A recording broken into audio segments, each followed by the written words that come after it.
and to a sporting event. The atmosphere before a game, I think Game Time Decisions has that same exact atmosphere. This is our arena. This is what we do. There is going to be an energy to Game Time Decisions that you will feel night in and night out. The excitement you get when you lock your bets in, when you're figuring out what you want to do, we can zone in on the biggest games each night. I want this to be the place that people come to before the games start so they feel as ready as possible to lock in their cards. We are going to hit every single one of those markets that you need to know about. We're going to go through every single thing, and I've got a great team behind me that's going to help me get the job done. There is not going to be a better place, I promise you, than Game Time Decisions to get that new information, react to it, and be able to then bet accordingly. We will have everything at our disposal, and we will use that to our advantage. I'm Kevin Walsh. Tune into Game Time Decisions from 6 to 8 p.m. Eastern on SportsGrid. It's a new era in CFB to start off this year, put on full display. My take on this game is simple. I know some people will be upset about it. Good riddance to the Pac-12. Can you do it in terms of a week to week to week? I don't see a pathway for this team to miss the college football playoffs. We want to make sure you have those best bets in the entirety of our betting cards. That was thinking! But he had that program going there! Only on SportsGrid. The sharpest football contest show in the land, the Las Vegas Football Contest Show, focuses on Circa Sports Million, Circa Survivor, and the Westgate Super Contest, handicapping the games and releasing our contest picks every week of the season. With two former Super Contest winners, Brady Cannon and James Salinas, a former NFL player, Mike Pritchard, and over $1 million in contest prize money won combined, the Las Vegas Football Contest Show will have you prepared this season.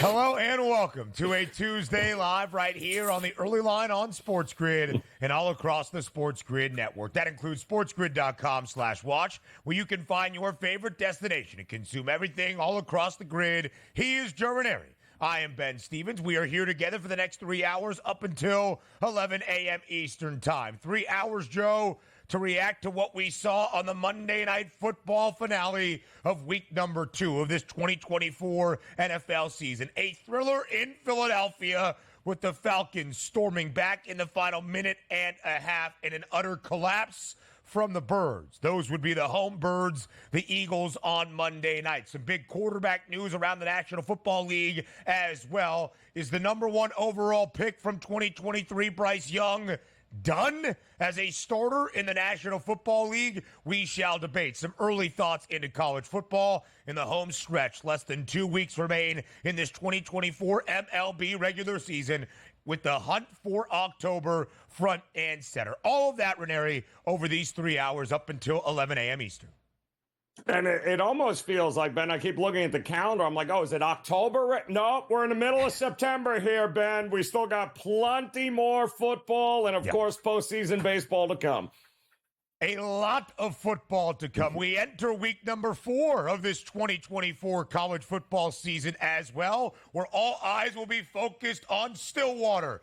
That's Joe Ranieri's alma mater of Oklahoma State in a top 15 tilt in the Big 12 opener against Utah, and a quarterback battle between the elder statesmen around the country. All of that here over these 3 hours. But, of course, we start with the end of weekend number 2 of this 2024 NFL season. It should have been a Philadelphia win in the home opener at the Link. Instead, the Falcons go 70 yards in 6 plays and in 65 seconds in the final minute and 39 seconds to beat Philadelphia 22-21. The Falcons win outright as a 5.5-point underdog in the city of brotherly love. A total of 45.5 stays under. Philly had a chance with about half a minute left to maybe get into long-range field goal distance for Jake Elliott, but Jalen Hurts was intercepted by Atlanta safety Jesse Bates. That's how the game came to a close. Kirk Cousins picks up his first win with the Dirty Birds, and Atlanta wins outright out of nowhere as a 5.5-point underdog in Philadelphia. Yeah, I got to tell you, a lot to unpack in this game, but I will just say this.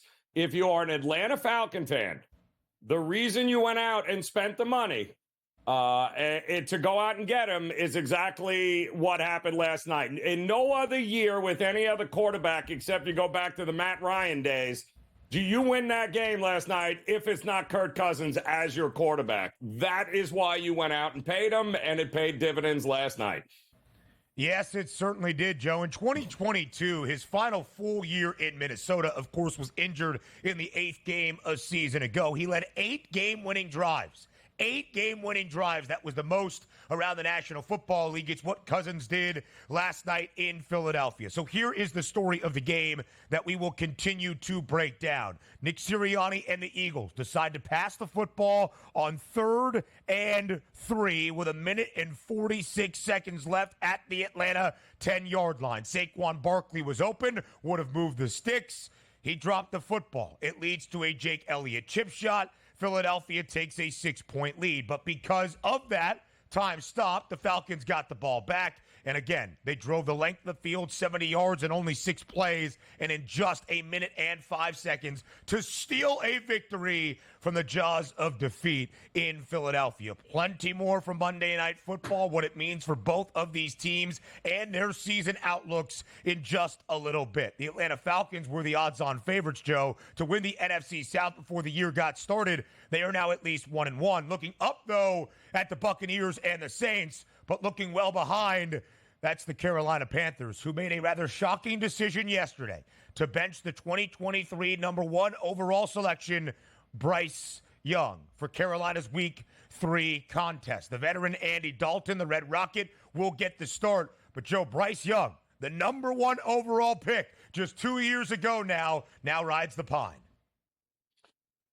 Yeah, this is, the pure definition of a dumpster fire. When you look it up, we'll have a picture of the Carolina Panthers in it. I feel terrible for Bryce Young, who has been basically under fire ever since he got drafted and got into this league here and not getting a whole lot of help. But it is clear to me, Ben, you're working for an organization that loves to fire coaches after 1 year. It would seem to me like Canales is going, well, we don't write this. I got to do something here. Otherwise, I'm out of a job, which you know who that doesn't help? Bryce Young. Yep, after a disastrous 0-2 start, losing each game by at least 22 points, Carolina makes the move. The Panthers, a 5.5-point road underdog in Las Vegas against the Raiders on Sunday afternoon. Again, plenty more from that discussion in what Bryce Young's future is going to be in Charlotte and in the National Football League. It has been a disastrous start for Carolina.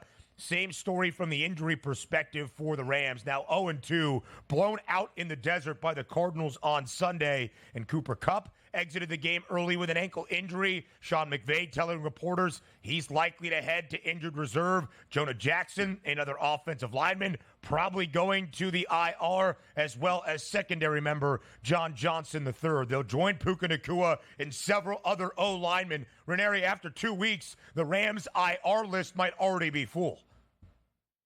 Yeah, and, the thing that won't be full is last place in the West, because that's exactly where the Rams are going to find themselves, unfortunately, most of this season. It is a shame, but I don't know how after 2 weeks, and injuries happen, we get it, but the cluster of injuries here with the Rams in that division, because everybody else has gotten better, Ben, I don't know how they overcome this. I really don't. Lombardi Trophy in 2021 in Los Angeles. 2022, injuries plagued the season. They missed the playoffs. Last year, healthier, a 10-win football team into the postseason. Injuries, a huge deal already after only 2 weeks. Injuries will be front and center for the Rams' home opener in SoFi Week 3, hosting the San Francisco 49ers. Los Angeles, 7.5-point underdog.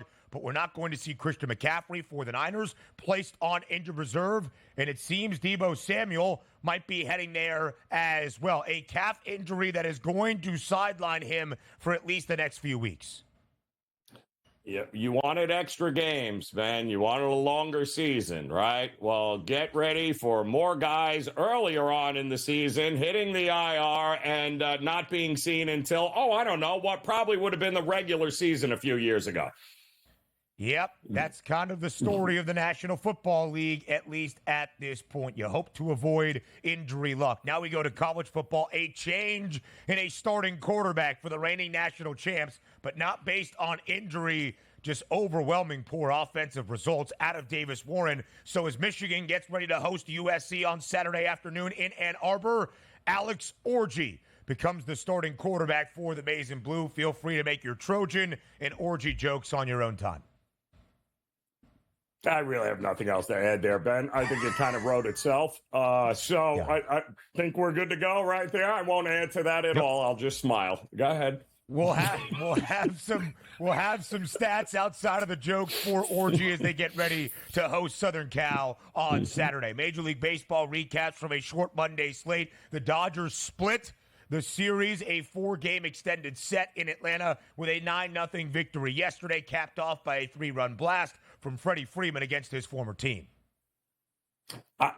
All those hits came in like the last couple of innings. They were right in the 6th or 7th inning. It was kind of the cluster of hits, and that's all you needed. That was all she wrote for the Dodgers. 6-run, 7th inning for LA. So the Braves lose, and the Mets walk it off in extras at home against the Nationals. The pinch hitter, Starling Marte, delivers the game-winning RBI. New York now has a 1-game lead for that final NL wild card spot. More for Monday Night Football next.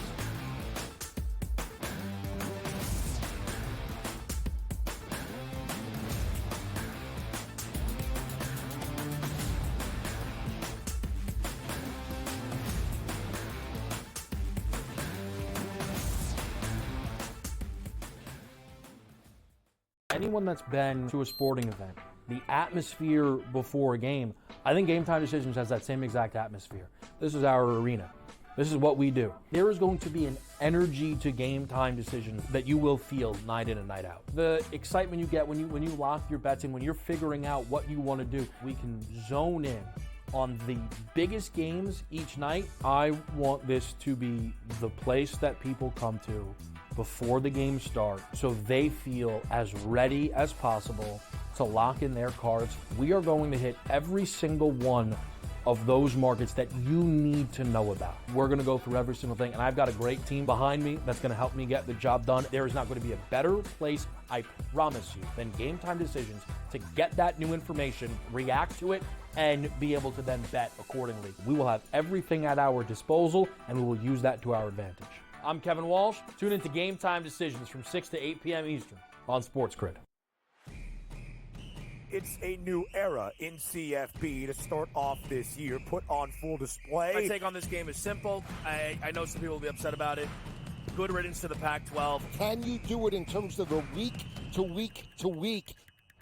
I don't see a pathway for this team to miss the college football playoff. We want to make sure you have those best bets in the entirety of our betting cards. That was thinking! But he had that program was already going there! Only on SportsGrid. The sharpest football contest show in the land, the Las Vegas Football Contest Show, focuses on Circa Sports Million, Circa Survivor, and the Westgate Super Contest, handicapping the games and releasing our contest picks every week of the season.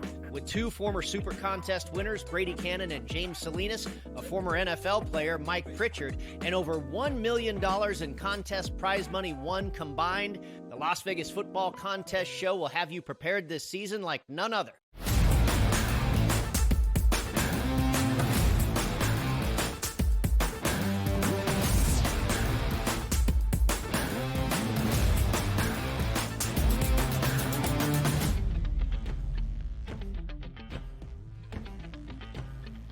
A Monday Night Football finale to Week 2 of the 2024 NFL season. Last night in Philadelphia between the Eagles and the Falcons. A battle of the birds. Kirk Cousins in primetime. Philly's home opener. 3rd consecutive year Kirk leads a team into Philadelphia under the lights in week number 2. But unlike the previous 2 trips, as a member of the Vikings, this one with the Falcons ends in a victory, in a wild ending, in a thriller in Philly, depending on what side you had or who you were rooting for last night. Story of the game, Joe. Final 2 minutes. The Philadelphia Eagles driving down the field deep into Atlanta territory around the Falcons' 10-yard line. The Falcons spent all 3 of their timeouts. There's 1:46 remaining on 3rd and 3. Nick Sirianni and the Eagles decide to throw it. And frankly, it was the right call. Jalen Hurts bootlegs out, sees Saquon Barkley wide open in the flat. Had the pass been completed, Saquon walks to a first down, and the game probably ends right there. Except Saquon did not complete the catch. He dropped it. Clock stops. Jake Elliott makes a short chip shot. Philly takes a 21-15 lead. But in the next minute and 5 seconds after the kickoff, Kirk Cousins leads the Falcons 70 yards down the field in only 6 plays and 65 ticks to find Drake London for the game-winning touchdown. And then, Drake London got penalized for an excessive celebration, so it moved the PAT back by 15 yards. It was a 48-yarder that Younghoe Koo had to strike, and he did. The Falcons win outright in a thrilling comeback in the final 30 seconds, 22-21, as a 5.5-point underdog on the road in Philadelphia to spoil the home debut for the Birds.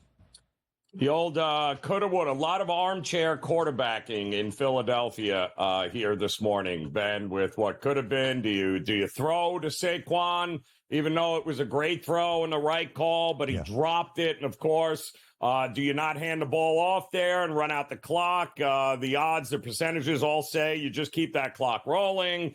All of that is hindsight, and none of it has to do with the fact that the Philadelphia Eagles got zero pressure on a quarterback coming off an Achilles injury who can barely move, who's running everything out of the pistol, which is something he's never done before in his career. And yet you didn't make him uncomfortable in any way, shape, or form. And you know who the worst rushing defense is in the NFL right now, giving up almost 7 yards a carry? That would be the Philadelphia Eagles. I don't know why you went out and poached Huff from the Jets. Because he's been nowhere to be found in 2 games. They got serious issues defensively. I'm not worried offensively with Philadelphia. The warts here, people, and what everyone in Philly should be talking about today is forget the play call. What in the hell happened to your defense in that game, and how come you can't get to a almost a 40-year-old Kirk Cousins on a bad leg? I just don't get it, Ben. That's the question I have this morning. Philadelphia generated only 1 sack last night, came early in the 3rd quarter. Kirk Cousins was sacked just twice in the home opener for Atlanta against the Steelers in week number 1. But T.J. Watt was consistently in Atlanta's backfield each and every play, it felt like. I still think Kirk is dreaming, or rather having nightmares about T.J. Watt and that Steelers front, even way back from week number 1. And, Joe, you're right. Run the football there. You don't pick up the first down. You still kick the field goal. There's probably just over a minute remaining. Would it have mattered as Kirk Cousins led the Falcons down the field in only a minute and 5 seconds? That remains to be seen. And that's actually my biggest issue with the end of game management, whether it be clock, personnel, decision-making, schematics, and play calls. I will never understand why defenses, when they know they cannot give up a touchdown with a minute and a half, 60 seconds remaining, play soft shell coverage and do not try to do anything. They rush 3, they sit back in zone. As long as they don't get beat, it's fine.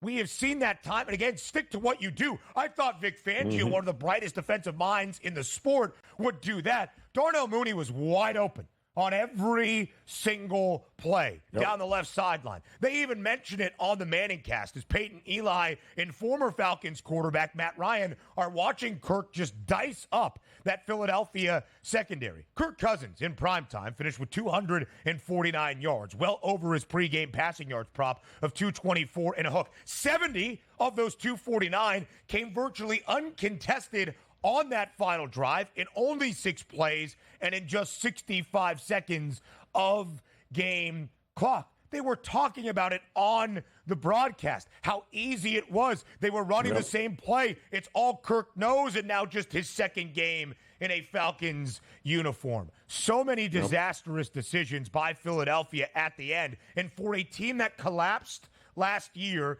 down the stretch. It's one game, it's week 2, but it's a collapse in the final minute and a half when you needed to win your home opener to get off to a 2-0 start.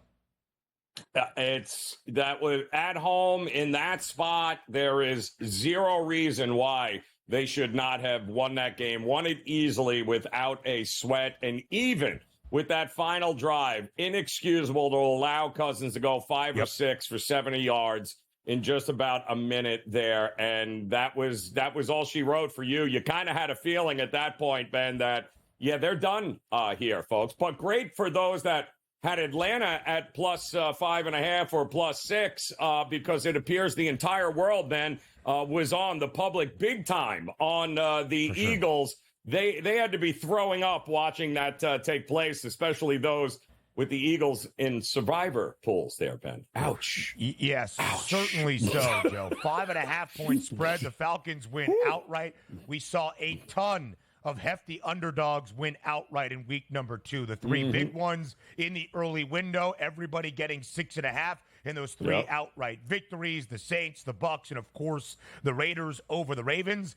Teams that have been booked as a 5.5-point underdog or greater in the first 2 weeks of this NFL season, 9-1 against the spread with 5 outright victories. We'll talk about the season outlook because, again, it's one game. We overreact. We have our sweeping takeaways. But is it a true overreaction or is it just a reaction? Are we seeing anything that could paint a sour picture the rest of the year like the Eagles' front 7 trying to stop the run?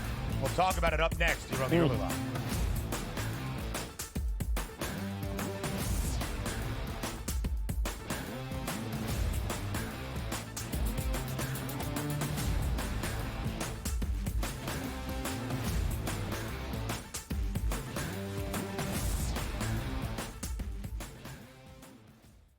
Anyone that's been to a sporting event, the atmosphere before a game, I think Game Time Decisions has that same exact atmosphere. This is our arena. This is what we do. There is going to be an energy to Game Time Decisions that you will feel night in and night out. The excitement you get when you lock your bets in, when you're figuring out what you want to do, we can zone in on the biggest games each night. I want this to be the place that people come to before the games start so they feel as ready as possible to lock in their cards. We are going to hit every single one of those markets that you need to know about. We're going to go through every single thing, and I've got a great team behind me that's going to help me get the job done. There is not going to be a better place, I promise you, than Game Time Decisions to get that new information, react to it, and be able to then bet accordingly. We will have everything at our disposal, and we will use that to our advantage. I'm Kevin Walsh. Tune into Game Time Decisions from 6 to 8 p.m. Eastern on SportsGrid. It's a new era in CFB to start off this year, put on full display. My take on this game is simple. I know some people will be upset about it. Good riddance to the Pac-12. Can you do it in terms of the week to week to week? I don't see a pathway for this team to miss the college football playoffs. We want to make sure you have those best bets in the entirety of our betting cards. That was thinking, but he had that program was already going there. Only on SportsGrid. The sharpest football contest show in the land, the Las Vegas Football Contest Show, focuses on Circa Sports Million, Circa Survivor, and the Westgate Super Contest, handicapping the games and releasing our contest picks every week of the season. With 2 former Super Contest winners, Brady Cannon and James Salinas, a former NFL player, Mike Pritchard, and over $1 million in contest prize money won combined, the Las Vegas Football Contest Show will have you prepared this season like none other.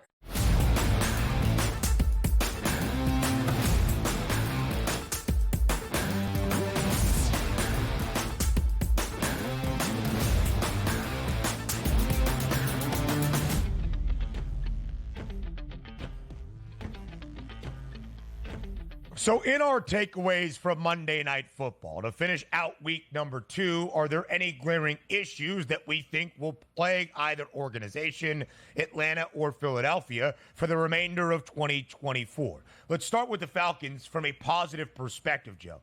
They lost game number 1 Kirk Cousins' Atlanta debut. They were the odds-on favorites entering the year in the NFC South at -140. Expected to win the division rather easily, be a double-digit team. An offense that was supposed to be prolific.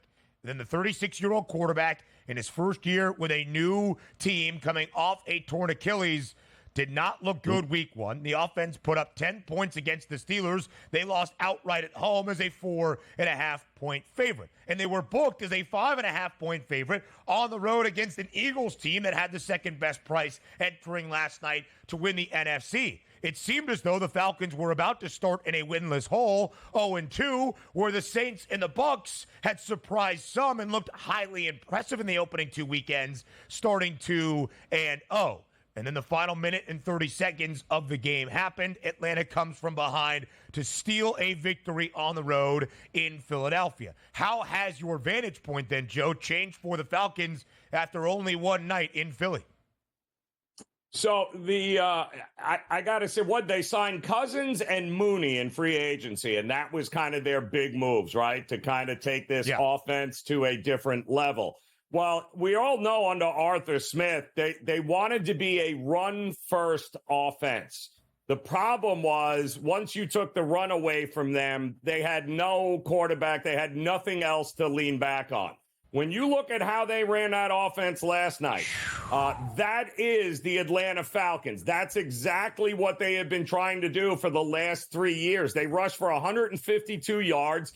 Bijan Robinson, why they went out and drafted him so high, 97 yards, 14 carries. Algiers was also added 53 on 9 carries. And that is why you went out and signed Kirk Cousins. That is who this Atlanta team is. Run the ball effectively, force defenses to stop the run, and allow that to open up things downfield for Mooney and others. That is a good, very good offense there with Atlanta, the best we've seen them have in a while. Troy Aikman discussed it on the broadcast. This is a great run-blocking offensive line that prides themselves on doing that as a unit.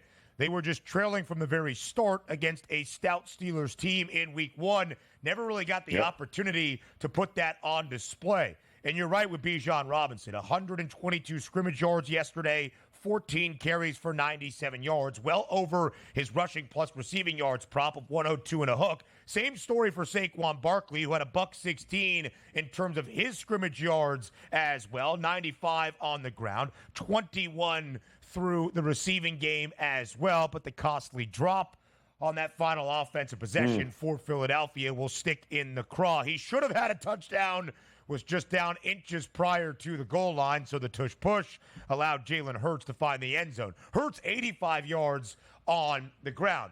And a lot has been made of Kirk Cousins in primetime. Now, after the victory last night, he's 13-20 straight up in his career. He's 4-10 in Monday Night Football specifically. But as we said, Joe, and I thought it was a great point, in 2022 with the Vikings leading Minnesota to an NFC North championship, he had 8 game-winning drives that led the National Football League. And he was the orchestrator of it all in those 65 seconds to bring Atlanta down the field and to find Drake London for that game-winning score. And part of what Atlanta did last night, they only allowed 1 sack to their hobbled Kirk Cousins, who still does not look 100% healthy, but better last night. They had a $152 on the ground, 5.4 yards per pop. The Eagles allowed 163 yards against the Packers in Sao Paulo. Okay, field conditions weren't great. People were slipping and sliding all Friday night long in that Brazilian opener. But still nearly 8 yards per carry for Green Bay. The Eagles had the second worst passing defense in the NFL a season ago, Joe. The rushing defense not off to a great start, 8th worst around the National Football League. And for me, that could be the issue for Philly moving forward. 6.7 yards a rush. That is dead last in the NFL when it comes to rushing defense. It's very hard to win games if you are giving up nearly 7 yards every time they run the ball, and that is what the Eagles' defense has done through 2 games. That's where I need to see the improvement. I think the offense will be fine, but that defense better show us something over the next couple of weeks here, Ben. The Birds still the favorites at -140 to win the NFC East. We know the curse or the trend, whatever you want to call it, no repeat champion since 2004. It is the only division of the 8 in football, that being the NFC East, without an unbeaten perfect 2-0 team after 2 weeks. Plenty more around the NFL following week 2 next.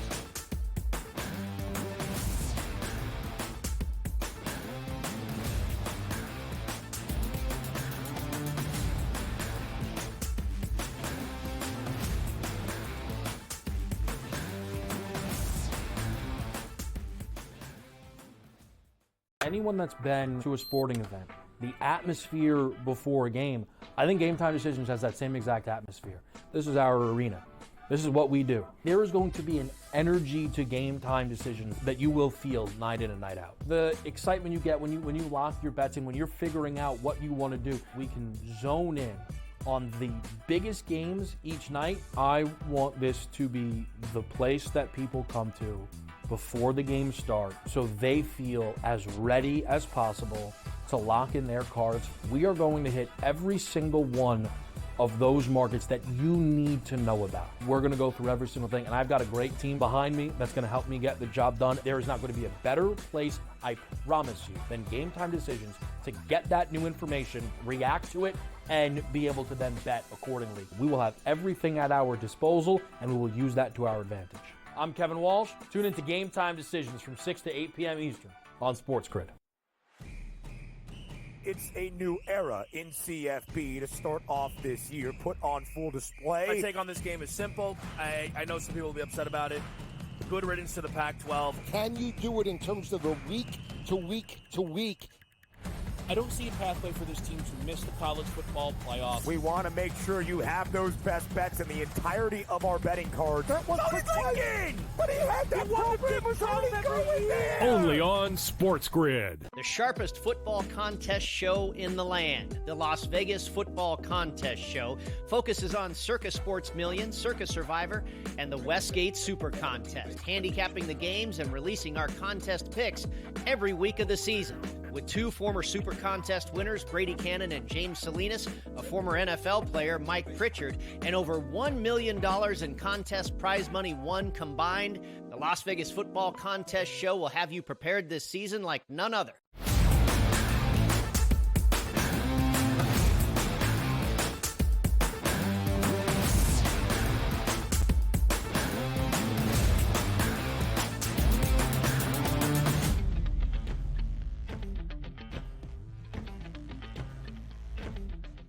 Last night was a big victory for the Atlanta Falcons, coming back when everybody thought they were about to start 0-2 in the NFC South to win outright as a 5.5-point underdog in Philadelphia over the Eagles. If they had started out winless, they would be at the bottom of the NFC South, looking up at the Saints and the Bucs, both off to a perfect unbeaten 2-0 start, despite being the odds-on favorites to win the division. The Saints are still the favorites following week 2. The Bucs still have a slightly better price than that of the Dirty Birds, also following week 2, but at least they're not in the cellar of the division alongside the Carolina Panthers. A shocking move yesterday and a huge development in Charlotte. After only 2 weeks, the number 1 overall selection from 2023, Bryce Young, is now going to be on the bench. Andy Dalton is the new starting quarterback in Carolina. You send the number 1 overall pick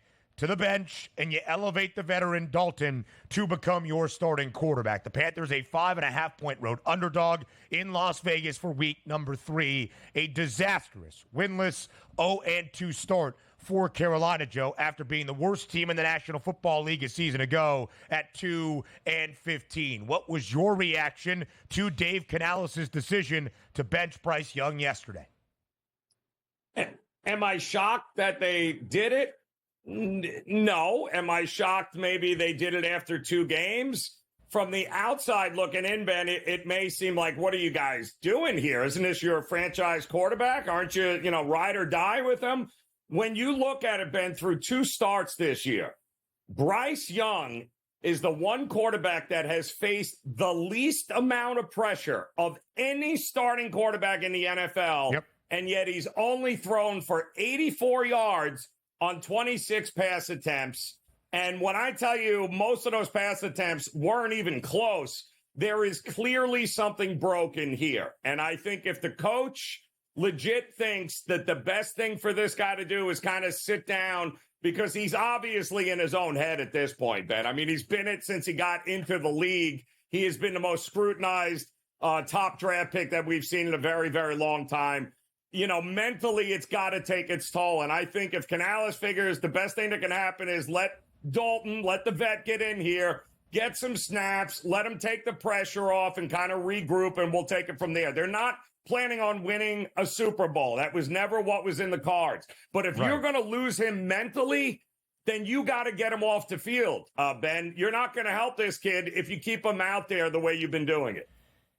So that's the interesting component of this all. You can understand from Dave Canales' perspective, and as we heard from ESPN's Adam Schefter, Dave Canales' first big boy decision is what one source told him. GM Dan Morgan probably involved in this as well, but a lot that happens in Carolina comes from the very top in their temperamental owner, David Tepper, who many have speculated is the reason Carolina selected Bryce Young first overall in favor of C.J. Stroud, despite maybe what head coach Frank Reich wanted to do at the time in April of 2023. That will be revisionist history in a documentary, I am sure, at some point. But with that being said, you can understand why a rookie head coach would go and trust a veteran as he is trying to show his team. Listen, I understand. I want confidence in this locker room. I want us to be competitive. I want us to win football games, and Dalton might present Carolina's best opportunity of doing that. I'll tell you this, I'm going to bet the Panthers plus 5.5 on the road in Vegas on Sunday afternoon. It just feels like that spot, of course. But now let's talk about the number one overall pick in 2023. Joe, I had no issue with Carolina selecting Bryce Young in favor of C.J. Stroud at the time, despite his stature. He was a Heisman Trophy winning quarterback at Alabama in 2021. He was one of the most successful college QBs we had seen in quite some time. He looks like a shell of his former self. But Bryce Young, in his last 12 games dating back to the middle of his rookie season, has thrown for less than 200 yards, 11 of those 12 games. He threw for 84 yards, 84 only against the Bolts on Sunday. He has made 18 career starts. He has 11 touchdowns to only 13 interceptions. He only has thrown for more than 250 yards one single time. It was week 16 last year against Green Bay when he threw for 312 and 2 touchdowns. It was closer than expected, but Carolina still came up on the losing end. All to say, it has been a disaster to start Bryce Young's career in Carolina in the National Football League. So let me ask you about his career. Is it done with the Panthers? Is he going to be a trade piece? Or are they moving on from Bryce Young permanently with this move to change quarterbacks entering week 3? Well, I think as crazy as this is, Ben, his future with Carolina is going to be dependent on what we get from Andy Dalton. Because I think what happens by inserting Dalton is now you're going to figure out, is this a Bryce Young problem, or is this coaching offense and the players they have, are they the problem? Because if Andy Dalton doesn't have any more success than what that offense had with Bryce Young, then we've got to take a step back then and go, is this really a Bryce Young problem, or is this offense Canales put in, is it awful? So I do think at the very least over the next couple of weeks, we're going to learn about, is this a schematic issue? Are these players awful? Or is it Bryce Young? I think that's what Andy Dalton will let us know. And if this offense all of a sudden starts putting up points and starts winning games, then I think that spells the end of Bryce Young in Carolina and maybe the NFL. And listen, hand up. On our season preview pick 6, I said the Panthers to go over 5.5, expecting better from Bryce Young under the offensive mind that is Dave Canales. Could be a good bet. 6-7 wins, not a playoff team, not a conference or division contender in the NFC South. It's been anything but. And Carolina now has an updated win total of 3.5. And frankly, out of the performances in the first 2 weeks, I'm not sure how they even get there. To go winless, it's a 19-1 price. And, Joe, we talk about this often through the odds from the handicapping perspective. An underdog can be an underdog that we expect to see improvement and growth year over year if they kept games closer than we maybe expected. the previous season or earlier in the campaign. For instance, the Arizona Cardinals last year, an underdog like Carolina, in all 17 games in 2023, they were 9-8 against the spread. They cover week 1 in Buffalo. Of course, they blow out the Rams week number 2. Carolina's been the opposite of that. 4-11-2 ATS as an underdog in all 17 games last season. 0-2 against the spread, and in a large way this year in 2024. So you just mentioned it. Bryce Young's future could be determined by the results that the Red Rocket, Andy Dalton, puts on the gridiron. Will it look better from the very start, week 3 in Las Vegas? Well, the market certainly thought so, Ben, because you had mentioned it. That was 6.5. It's now 5.5. Once the news came out, you know what also got steamed? The total. The total was in the 30s. I think we're at the 41 and a half right now. I think it was 38 and a half. So the minute that Bryce Young was pulled, the market was like, hell yeah, give me a Panthers offense with the Red Rocket and give me the over in points. There are some very winnable games coming up, Ben, on their schedule. So again, I think the future of Bryce Young depends on what this team does over the next few weeks. Yeah, we shall see. Listen, it is not a good situation in Carolina. When you look at the odds for the Panthers to win a Super Bowl, they have the longest price by more than $200. They are 700 to 1 right now. The Broncos have the second longest number at 500 to 1. It is not an optimistic picture for Carolina, for Bryce Young, frankly, even Andy Dalton entering week number 3. Other big news, mainly injury related, around the National Football League following 2 weeks. Next.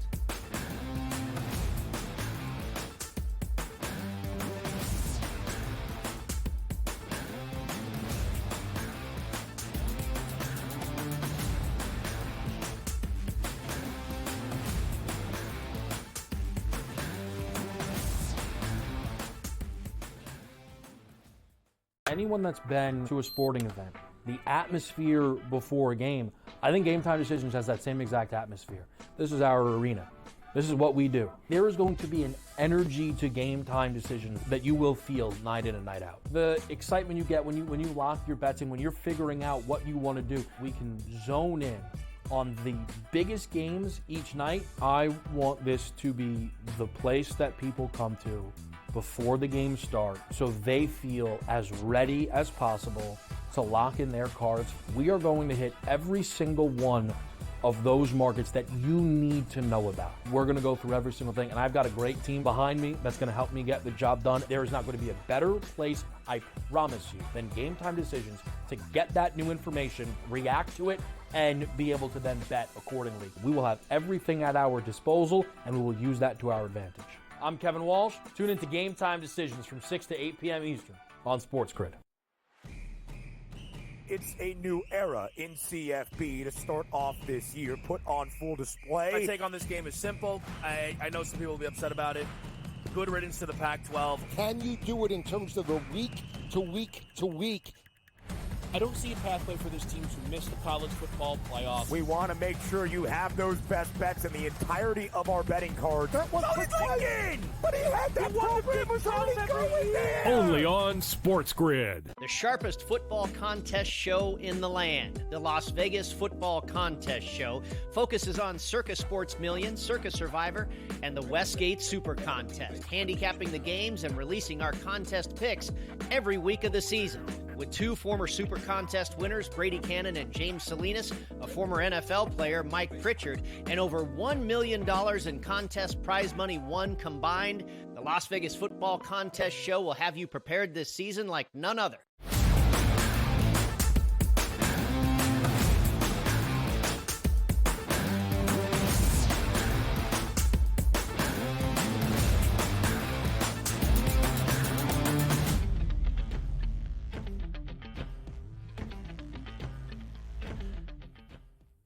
Part of the sad reality of the National Football League, your season outlook and your offseason expectations can be derailed only 2 weeks into the NFL season. Carolina makes the change at quarterback. Bryce Young now on the bench. Andy Dalton, the starter. Is it enough for a team that's win total has dropped by 2 from 5.5 before the year got started now to a live 3.5 to maybe find some more winning ways in Charlotte? They've got 2 victories since the beginning of last season. And Joe, entering this year, everybody thought if the Rams could remain healthy with a veteran quarterback, Matthew Stafford, much like they did in 2023, Los Angeles would be right back into the postseason. They've been the opposite of healthy. They have been heavily injured from the very start on the offensive line and in the wide receiver room. Puka Nacua already on the injured reserve, and it seems as though Cooper Kupp might be joining him, exiting the blowout in Arizona on Sunday afternoon with an ankle injury. He is expected to be placed on the IR, as well as DB Josh Johnson III and starting offensive guard Jonah Jackson. It could not be much worse in LA than it is. And frankly, Joe, it's starting to look like the 2022 Super Bowl hangover year following that Lombardi Trophy in 2021. I mean, it's so unfortunate too, right? Because you don't know how many more years of Matt Stafford you're going to be able to squeeze out there, and you've got the quarterback that you want, but his top 2 targets gone, right? Puka Nacua, you mentioned multiple weeks. Cooper Kupp now, what a shock in a walking boot after getting tackled.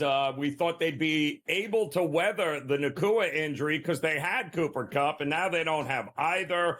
I think they only had 1 or 2 offensive linemen that actually finished the game that were starters, Jonah Jackson and Kevin Dotson. Everybody else, even the backups to the backup are getting hurt there. Tyler Higbee, by the way, still on the physically unable to perform list. He's rehabbing a torn ACL. It's just, I don't know how the Rams are going to overcome, especially defensively, what we just watched the Cardinals do to them. The Seahawks are significantly improved from a year ago. How did they finish anything other than dead last in this division is beyond me, Ben.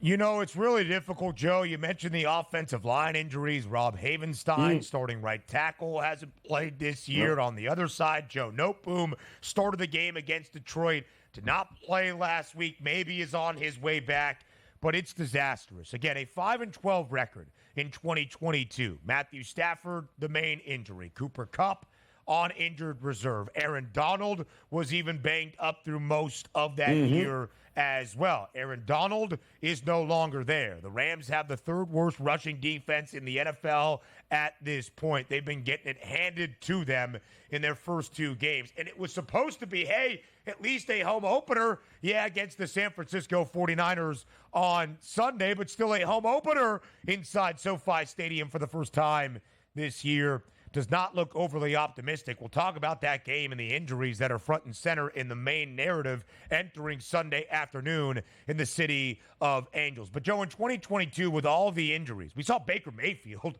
in a Rams uniform in 2022. The Rams were 5-12. It is the worst record ever for a team defending a Super Bowl crown. And sure, we had 1 additional game for the first time of that Super Bowl hangover, but it was the worst Super Bowl hangover we had seen in the history of the National Football League. Every other reigning Super Bowl champ had at least won 6 games. The Rams were just 5-12. So again, the Rams will be at home week 3, winless, looking for their first. Maybe the only good news for the Rams is they're a hefty underdog, and we've seen heavy underdogs this year perform very well. Underdogs of at least 6 points. Now 8-0 against the number following week 2. The Rams are in that category, getting 7.5 against San Francisco. In the 49ers, not exactly your bill of health entering week number 3. Christian McCaffrey on injured reserve, and Deebo Samuel might be joining him. An injured calf that has been reported. Deebo is going to miss at least a few weeks for San Francisco. So the Niners and the Rams, who's even going to be out there on Sunday? It's a great question, this is usually a pretty good rivalry, Ben, if memory serves me right, over the last couple of years, at least when you had a healthy Stafford anyway. They usually go toe-to-toe, but the best shot for the Rams is, number one, I got to see better defensively than what we got against Arizona. I mean, in the first 7 minutes, you were down 21-0. You had no answer for Marvin Harrison Jr. The game was a blowout from the start, and that's not great. And that has nothing to do with the injuries offensively or anything else. Defensively, they couldn't stop a nosebleed. I think that all these injuries on the offensive line, you are going to get blown out by the 49ers. I don't care what shape they're in, if you can't stop anybody. And I think defensively, much more concerning for the Rams from what we just saw than anything else right now. Again, you look at the Rams, third worst rushing defense in the NFL. Only Carolina, who, oh boy, that's going to be tough all year long, regardless of who the QB is, and Indianapolis, who gave up more than 300 to Green Bay this past weekend when Matt LaFleur said, listen, we got Malik Willis. We're establishing the run. Those are the two worst rushing defenses. The Rams have given up $197 per game, 231 in week 2 against Arizona. I know that Deebo Samuel's not going to be there. Brendan Ayuk needs to be better. He's been off to a very slow start after getting paid late in the offseason, right before the year got started.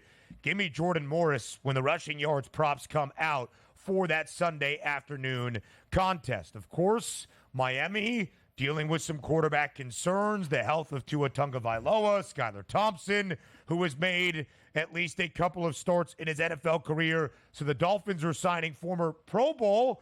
We say that with legitimacy, but of course, he wasn't really the Pro Bowl guy. It was Lamar Jackson. Regardless, Pro Bowl quarterback Tyler Huntley, making his way to Miami. A little bit of depth in the quarterback room.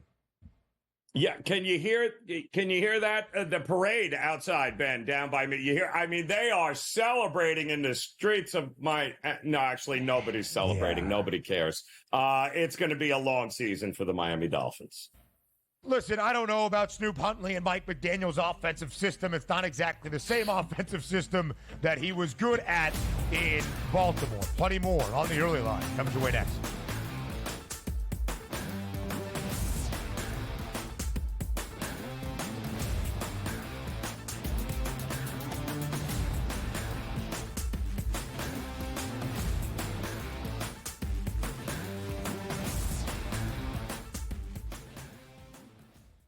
Anyone that's been to a sporting event, the atmosphere before a game, I think Game Time Decisions has that same exact atmosphere. This is our arena. This is what we do. There is going to be an energy to Game Time Decisions that you will feel night in and night out. The excitement you get when you lock your bets in, when you're figuring out what you want to do, we can zone in on the biggest games each night. I want this to be the place that people come to before the games start so they feel as ready as possible to lock in their cards. We are going to hit every single one of those markets that you need to know about. We're going to go through every single thing, and I've got a great team behind me that's going to help me get the job done. There is not going to be a better place, I promise you, than Game Time Decisions to get that new information, react to it, and be able to then bet accordingly. We will have everything at our disposal, and we will use that to our advantage. I'm Kevin Walsh. Tune into Game Time Decisions from 6 to 8 p.m. Eastern on SportsGrid. It's a new era in CFB to start off this year, put on full display. My take on this game is simple. I know some people will be upset about it. Good riddance to the Pac-12. Can you do it in terms of the week to week to week? I don't see a pathway for this team to miss the college football playoff. We want to make sure you have those best bets in the entirety of our betting cards. That was thinking! But he had that program was already going there! Only on SportsGrid. The sharpest football contest show in the land, the Las Vegas Football Contest Show, focuses on Circus Sports Million, Circus Survivor, and the Westgate Super Contest, handicapping the games and releasing our contest picks every week of the season. With two former Super Contest winners, Brady Cannon and James Salinas, a former NFL player, Mike Pritchard, and over $1 million in contest prize money won combined, the Las Vegas Football Contest Show will have you prepared this season like none other.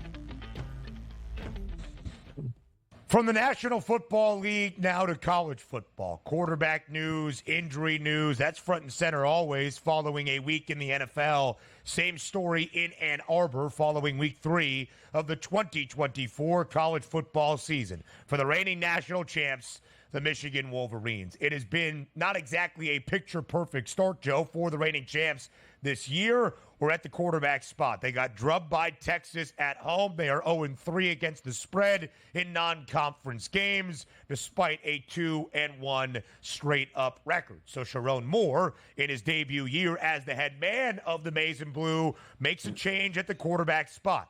Davis Warren now on the bench. Alex Orji will make his first career start for the Wolverines as Michigan gets ready to host USC on Saturday afternoon. Alex Orji now steps up and in.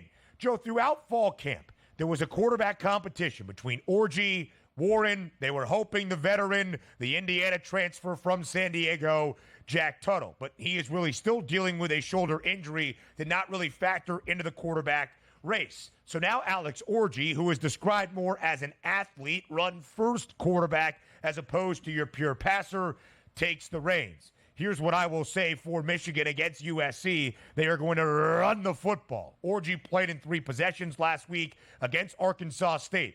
Did throw a touchdown on his opening offensive drive to start off the fourth quarter, but then 2 punts in only 7 plays to follow. He was 2 of 4 for 12 yards, a touchdown toss. He has 2 touchdown throws this year and 10 carries on the ground for 58 total yards. Is it a good sign that Michigan is making the move at the quarterback position, or is it worrisome that they have to make this change already? Well, it's very worrisome that they had to move on from Warren. But, I mean, when you throw, your 6th interception of the season against Arkansas Correct. State, like you got to get something different here. And listen, I think we can all agree that, J.J. McCarthy, who feels like he was there for, 19 years? There was going to be a serious turnover on the offensive side of the ball this year. I think everybody knew it. You were hoping that the defense would be good enough to carry you, and hopefully you'd be able to figure it out with one of these 2 guys, Ben. But that's a big ask. And now you've got one of the most explosive offensive teams in the country that you got to take on in USC. And how are you going to play from behind? And that's the problem. You're not going to be able to run your way to a victory because I doubt very much they're going to be able to play from in front. I think this has got Texas written all over it again. Look at where you stand from this perspective. Now a 5.5-point spread in favor of USC. When this line opened up in the summer months, Southern Cal was a 9.5-point road underdog in Ann Arbor. USC, of course, now ranked 11th in the country. Michigan has moved back to number 18. So you've got a USC team that is higher ranked than the reigning national champs and now a substantial road favorite, when that was not necessarily what we expected entering this year. We thought it would be a USC team still developing with Miller Moss now as the starting quarterback and the heir apparent to Caleb Williams in year 3 under Lincoln Riley. But in fact, our questions are with Michigan. Alex Orji played in 6 games last year, 15 carries for 86 yards. He did not need to start. He came in during blowout times or with offensive schemes designed for him to run the football. 15 carries for 86 yards, but not a single passing attempt last year. Davis Warren this year, it was a struggle. Against Arkansas State, he was perfect. A pass did not hit the ground. 11 of 14 for 122 yards in 3 interceptions. Did not throw a touchdown. He had 2 touchdowns to 6 interceptions in his 3 starts this year, averaging less than $150 through the air. The good for Michigan against the Red Wolves on Saturday. They had 301 rushing yards as a team with 3 touchdowns. Kalel Mullings, 15 carries for $153 on the ground and 2 scores. Even Donovan Edwards, more than 80 yards and a touchdown. But the bad news is Arkansas State is a terrible rushing defense. USC much improved in their first 2 games on that side of the football. And, Joe, when you look at the Wolverines, I think the decision to move to Alex Orji is actually a statement on this year being a disappointing one following a national championship. Look at where the market has moved on the Maize and Blue. And if the odds are correct, Michigan might be off to a 2-2 start with all 4 games inside the Big House this season. Yeah, what it sounds to me like, Ben, is that nobody's buying Michigan and the Wildcat offense they're about to roll out here and think that it's going to have any success. They'll beat the teams they're supposed to beat. There's that. They're the underdog this week, and they lost as an underdog to Texas. Hour 2 is up next.